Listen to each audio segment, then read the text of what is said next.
जी, तमाम देखने सुनने वालों को रान का सलामी में सनून कादर मुतलक आपको दुनिया आखिरत की कामरानियाँ अता करे। हाँ जी, पाकिस्तान की तारीख में 3 इंटेलिजेंट लीडर गुजरे हैं, कायद-ए-आज़म मोहम्मद अली जिन्ना, जुल्फ़िकार अली भुट्टो और इमरान खान। और तीनों के साथ जो कुछ हुआ किसी से ढका छुपा नहीं है। तो मैं आज की बात करता हूँ। खान साहब का जो सबसे बड़ा कसूर है ना, एक तो उनमें मुनाफिकत नहीं है, दूसरा वो इंटेलिजेंट है, और इसके अलावा ये जो हमारे यहाँ जोकर किस्म के हुक्मरान आते हैं ना, ऐसे हुक्मरान ही अदारों को चाहिए कि उनके हाथों कठपुतली बन जाए। खान साहब जो हैं, इसमें कोई शक नहीं कि जब 2018 में वो पीएम बने तो वो कुछ नहीं जानते थे, लेकिन बहुत ही कम अरसे में वो हर बात को समझ गए, हर चीज़ को समझ गए और हर एक को फॉलो कर गए और उन्होंने डिलीवर करना शुरू कर दिया।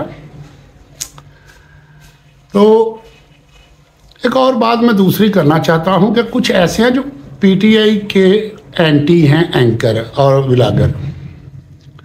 उनके व्यूज़ जो है वो भी पीटीआई की तरफ से होते हैं, उनके सब्सक्राइबर भी पीटीआई की तरफ से होते हैं। वो एक आध खबर जारी तौर पे दिखलावे के लिए बतौर वारदात देते हैं कि ये पीटीआई के हक में है, और वो पीटीआई की बात करके सामने रख के उससे उस पर तजिया करके फिर कह देते हैं कि आगे आप ये देख लें। और जब बात आएगी वो बात करेंगे पीटीआई के खिलाफ, फिर बाल की खाल उतारेंगे और उनका स्टाइल और अंदाज तंजिया होगा। वो खुद को ऐसे साबित करते हैं कि हम न्यूट्रल हैं, वो न्यूट्रल नहीं है। ऐसे लोगों से परहेज करो। उनकी वीडियो अगर उन्होंने थंबनेल ऐसा लगाया होता है, मैं खुद इस चीज़ का शिकार हो जाता हूँ, अक्सर क्लिक कर देता हूँ। उसे अनसब्सक्राइब करो, और एक लाइक का बटन होता है, एक होता है डिसलाइक का, डिसलाइक वाले पे क्लिक करो। उसका यही इलाज और हल है। ये जो धांधली हो रही है ना अभी तक, ये कुछ तकरीबन 15 दिन पहले की बात है कि एक मेरे मिलने वाले थे, मेरे एक दोस्त थे, उनके आगे वो दोस्त थे, मेरे भी जानने वाले थे। उनसे मेरी मुलाकात हुई तो उन्होंने बताया कि यार परसों मेरा एक दोस्त था, वो नॉन लीग के थे।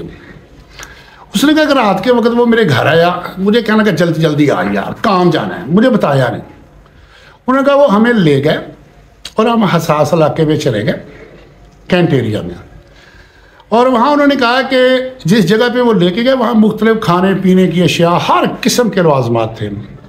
वहाँ कुछ लोग बैठे हुए थे जो ठप्पे लगा रहे थे, और 2 तरह के ठप्पे लगा रहे थे। एक तो वो थे कि जिनके ऊपर डबल कर रहे थे, कुछ जो है वो नए कर रहे थे। उसने कहा कि मैंने 7 कापियों पे ठप्पे लगाए, और उसके बाद मैंने वापसी का कहा तो मुझे छोड़ गए। और उसने कहा यार मैं बड़ा हैरान हूँ और परेशान हूँ कि इतने मुनज़्ज़म तरीके से ये अब भी कर रहे हैं। इलेक्शन में तो इन्होंने बहुत कुछ कर लिया, ये अब भी कर रहे हैं, लेकिन मैं उस बात को समझ नहीं पाया। मैंने ये समझा कि शायद ये जो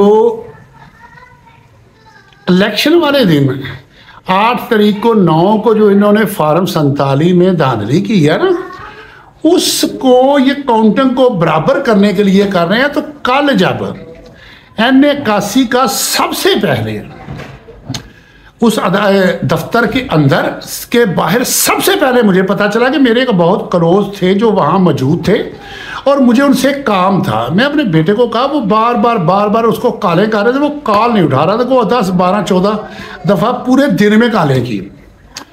जो ही फारग हुए, एक लम्हे की ताखीर के बगैर उन्होंने बैक कॉल की, और बेटा पास बैठा था, मैंने पकड़ लिया। मैंने कहा यार कहाँ हो, क्यों नहीं उठा रहे? उसने कहा यार गिनती थी।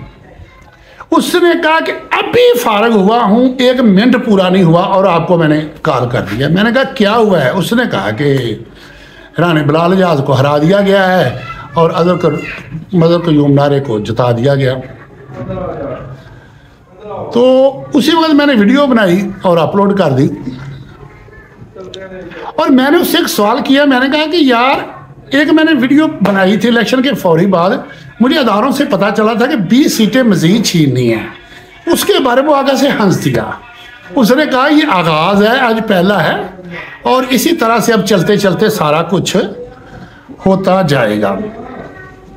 मैं एक और बात बताऊं, पीटीआई को खान साहब के बाद इस वक्त नॉर्मल बंदों की ज़रूरत नहीं है, समझदार बंदों की ज़रूरत नहीं है, पागलों की ज़रूरत है क़यादत के लिए। जो समझदार होते हैं ना वो हमेशा अपना फ़ायदा सोचते हैं, जो बेवकूफ़ और पागल होते हैं ना वो बात पे डट जाते हैं।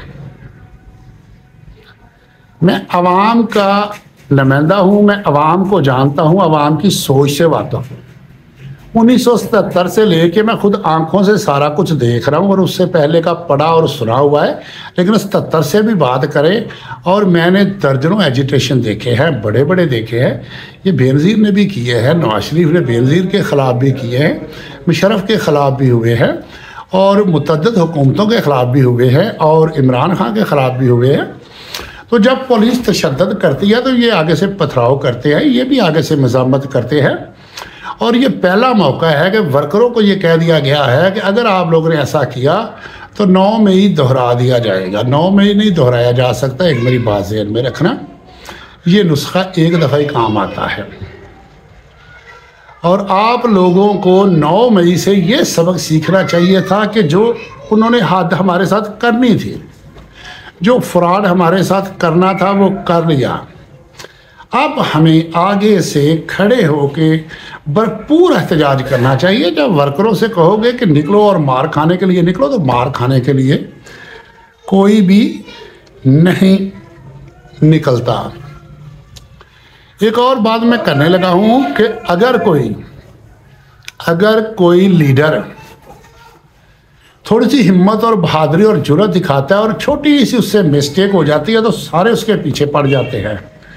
मैं शरीयत से साबित करूंगा, जो बहादुर होते हैं, दलेर होते हैं, अल्लाह ने भी उनके लिए रायत रखी है। अब मुझे इस वक्त कन्फर्म नहीं, लेकिन या साद बिन अबी वक्कास रजी अल्लाह अन्हु थे या खालिद बिन वलीद रजी अल्लाह, दोनों में से एक थे। वो जंग पे गए हुए थे और उस दिन वो बीमार थे।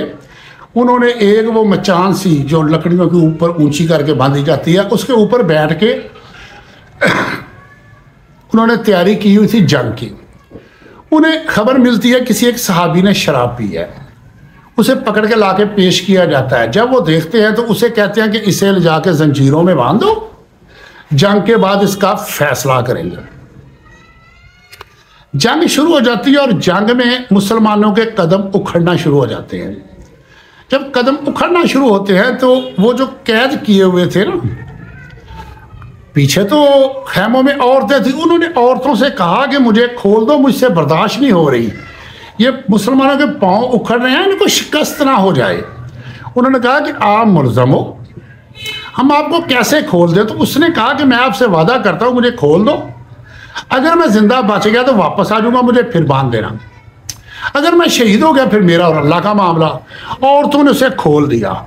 उसने तलवार पकड़ी और एक बड़े जज्बे से जाके ना वो आगे घुसा और इतने जोर से उसने जाके आगे से हमला किया कि जो उखड़े हुए कदम थे वो जम गए और कफ़ार को शिकस्त हो गई।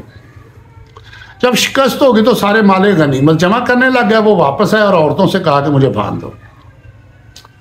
अब जो सिपाही सलार थे वो देख रहे थे, उन्होंने कहा सबको बुला के कि यार आप लोगों के कदम उखड़ रहे थे तो एकदम से एक बंदा पीछे से गिरा है और उसकी वजह से अल्लाह ने शिकस्त को फतह में बदल दिया।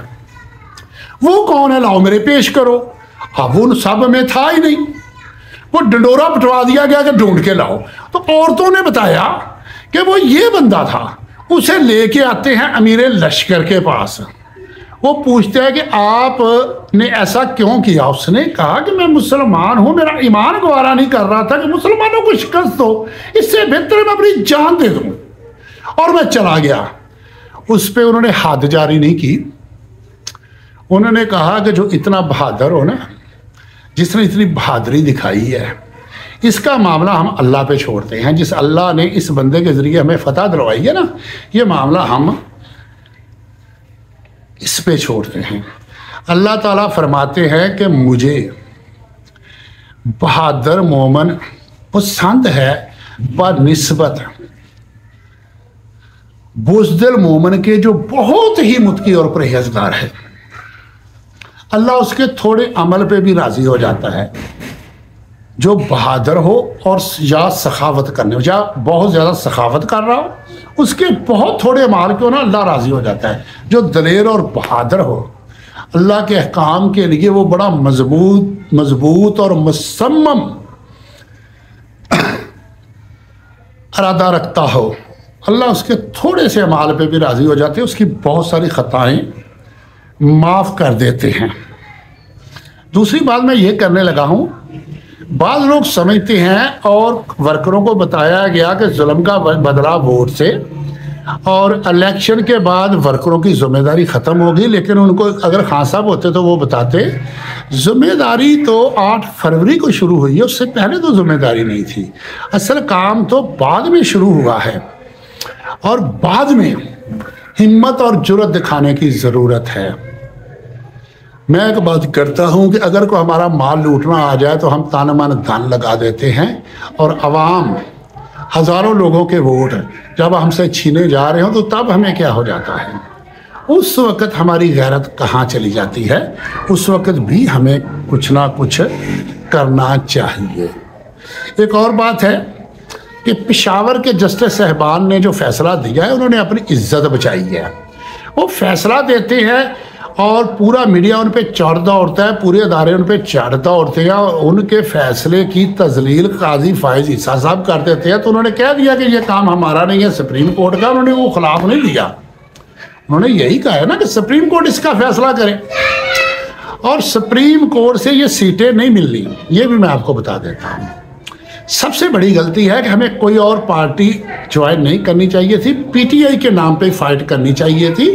इस वक्त जितने भी हमारे मेंबरान असम्बली हैं, इनका अदारों में कोई शुमार नहीं है, ना इनके कहने पे कोई काम करता है, ना इनको कोई रिस्पेक्ट देता है, ना इज्जत देता है, बल्कि तजलील करते हैं। थोड़े हों या ज़्यादा हो, हमें फ़ाइट करनी है और फाइट ये करनी है कि हमने आवाम के अंदर अपना इमेज बेहतर रखना है। लेकिन एक बात मैं बता देता हूँ, जो बुज़दिली इस वक्त क़यादत दिखला रही है, ये कौम को भी बुज़दिल कर रही है और कौम को भी मुतनफ़र कर रही है। और इस पे मैं एक छोटी सी मिसाल दे के अपनी बात को ख़त्म करूँगा। एक 2 नंबर किस्म के पीर थे, जाली पीर भी होते ना, वो घर में आ गए। उनके घर में एक मुर्गा था, उन्होंने ज़बा किया, करके पकाया खिलाया। सुबह उन्होंने पूछा, मुर्शिद जी क्याम है या कूच? उन्होंने कहा जी क्याम, बच्चा क्याम। उनके पास कुछ पैसे थे, वो इकट्ठे किए, जाके बाजार से गोश्त लाए, ला के पकाया, पका के खिलाया। अगले दिन पूछा क्याम है या कूच है? उन्होंने कहा जी क्याम, बच्चा क्याम। वो गया, उसने हमसायों से कर्जा लिया, ला के गोश्त लाए, ला के पकाया। अगले दिन सुबह उन्होंने दाएं बाएं से कर्जा पूछा, किसी ने कर्जा ना दिया तो आगे पूछने लगा, मुर्शिद जी क्याम है या कूच है? उन्होंने कहा जी क्याम, बच्चा क्याम। उसने बच्चे सारे साथ लिए, कहने लगा जी मुर्शिद जी आपका क्याम है और हमारा कूच है, आप यहाँ रहो और हम जा रहे हैं। ऐसा ना हो कि वर्कर मुतफिका तौर पर लीडरशिप से ये कह दें कि जिस तरह का तुम एहतजाज करते हो ये तुम्हें मुबारक हो, हम घरों में बैठे हैं, कुछ जुगनू तारा संभाल रखना, मेरे अंधेरों की फिक्र छोड़ो, बस अपने घर का ख्याल रखना। अल्लाह हाफ़िज़।